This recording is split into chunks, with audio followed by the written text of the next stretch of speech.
ዛሬ እንደዚህ እንደምታዩት ሁሉንም ነገር ከቤት ውስጥ በማዘጋጀት ምንም ነገር ከውጭ ሳንገዛ እንዴት አድርገን የጾም በርገር መስራት እንደምንችል ዛሬ አሰራሩን በቀላል መንገድ አሳያችኋለሁኝ። እንዴት ናችሁ ቤተሰብ? ሰላም ናችሁ ወይ? ሰላማችሁ ይብዛልኝ በያላችሁበት።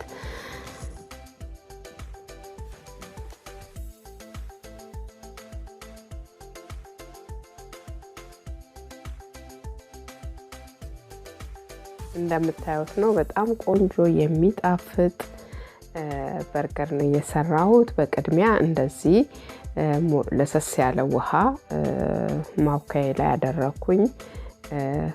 እርሾ 1 ማንኪያ፣ ስኳርም 1 ሾርባ ማንኪያ፣ ሁለቱን አንድ ላይ በውሃው ቀላቅለዋለሁኝ። ከዛን 2 ከግማሽ ብርጭቆ ዱቄት ነው የተጠቀምኩት። ያው የበርገሩን ዳቦ ለማዘጋጀት አሁን ዘይት ትንሽ አደርግበትና በደንብ እንደዚህ ለስለስ ያለ ነው የሚበቃኝን ለ4 በርገር የሚሆን ዱቄት ነው። 4-5 ዳቦ ይወጣዋል።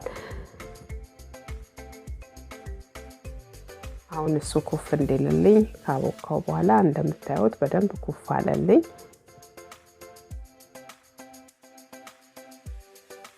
በ30 ደቂቃ በደንብ ኩፍ ብሎልኛል። አሁን የሚበቃኝን እንደዚህ ቆረጥ አደርገዋለሁኝ።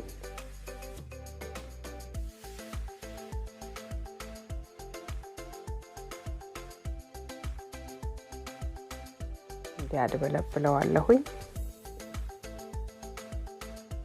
ያው እናንተ መጋገር ካልፈለጋችሁ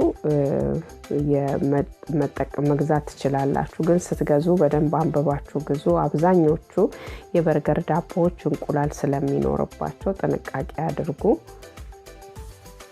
አሁን ድንቼን እንደዚህ ልጬ ቆራርጠዋለሁኝ።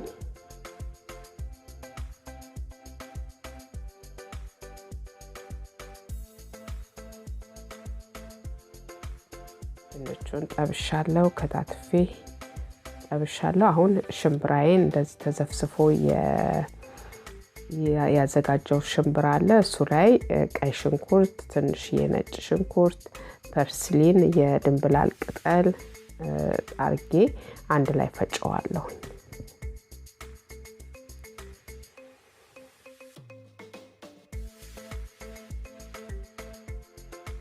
ያው ሽምብራው ብቻ አይዝላችሁም፣ እንደ ቂጣውን አይሰራላችሁም። የበርገሩን እንደ ስጋ የምንጠቀመውን እሱን ስለማይሰራላችሁ 1 የሾርባ ማንኪያ 1 ከግማሽ ምናምን ዱቄት ታረጉበታላችሁ፣ ሽምብራውን በደንብ እንዲያያይዘው ማለት ነው። ከዛን እንደዚህ እየቀነሳችሁ የሚበቃውን በእጅ ስለሚፈረፈር መጠፍጠፍ የምትችሉት እንደዚህ አድርጋችሁ ነው።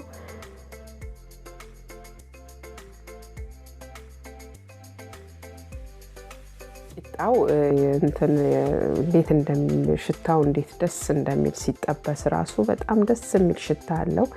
የድንብላል ቅጠሉ፣ ቀይ ሽንኩርቱ ምናምን ቆንጆ ጣዕም ሰጥቶታል።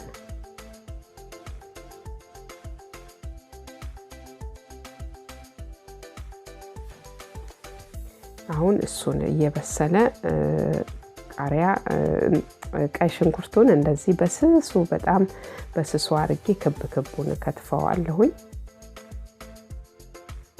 ከዛን መሃሏ ላይ ያለችዋን እናወጣና እንዲህ ክቡ በደንብ አርገን በታተነዋለን ማለት ነው። ስናረግ በኋላ እንዳይለን ቲማቲሙንም እንደዚህ በጣም በስሱ ቀስ ብለን እንደዚህ በክቡን ከትፈዋለን።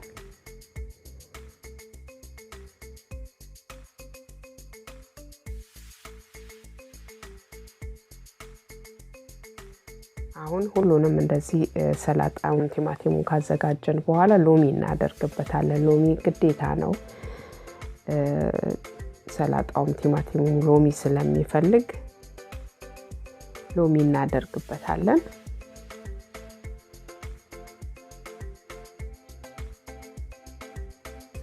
ያው እንደምታዩት ነው ቺፕሱ ደርሷል። ዳቦ ውስጥ የማስገባው ሽምብራዬ ደርሶልኛል። ሁሉንም ነገር እንደዚህ ካዘጋጀው በኋላ ዳቦውን ለሁለት ቆርጬው ሁሉንም እንዲህ ካዘጋጀሁኝ በኋላ ያው ሰላጣውና ቲማቲሙን በውበት በደንብ ቆንጆ አድርጌ ደረድረዋለሁኝ።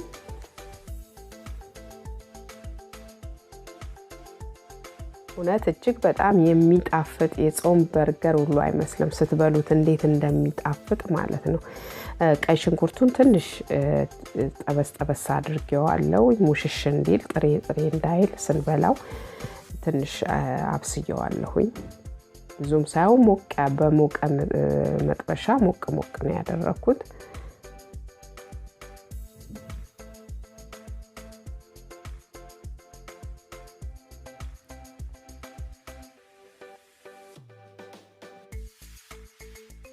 እንደዚህ ካቻፕ ቀባዋለሁ። እናንተ ከፈለጋችሁ የጾም ማዮኒዝ አለ፣ የጾም ማዮኒዝ መጠቀም ትችላላችሁ።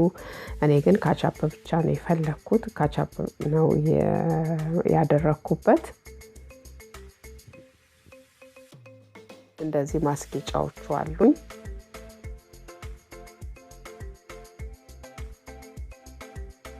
ያው የዳቦ ከለር እንደምንገዛው ላያምር ይችላል። ለምን ያኛው ብዙ ጊዜ እንቁላል ከላይ ስለሚቀባበት ቆንጆ ውበት ይሰጠዋል።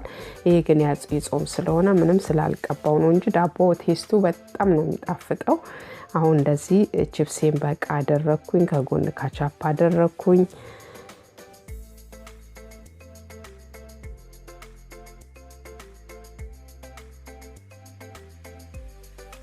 ያው እንደምታዩት ነው ሲያምር። ያው እንደዚህ በመጨረሻ እንደዚህ የሚያምር የጾም በርገር መስራት በቀላል በቤታችን መስራት እንችላለን። ምንም አይነት ነገር ከውጭ ሳንገዛ ጤናማ የሆነ ለጤና ተስማሚ የሆነ በርገርን እንዲህ በቤታችን የጾም ማዘጋጀት እንችላለን። ቪዲዮዬን እስከመጨረሻ ስለተከታተላችሁኝ ከልብ ነው ማመሰግነው። ቪዲዮዬን ከወደዳችሁት ላይክ፣ ሰብስክራይብ አድርጉ። አበረታቱኝ። እዚህ ሰዓታችሁን ሰጣችሁ ስለተከታተላችሁኝ ከልብ ነው ማመሰግነው። ቻው ቻው።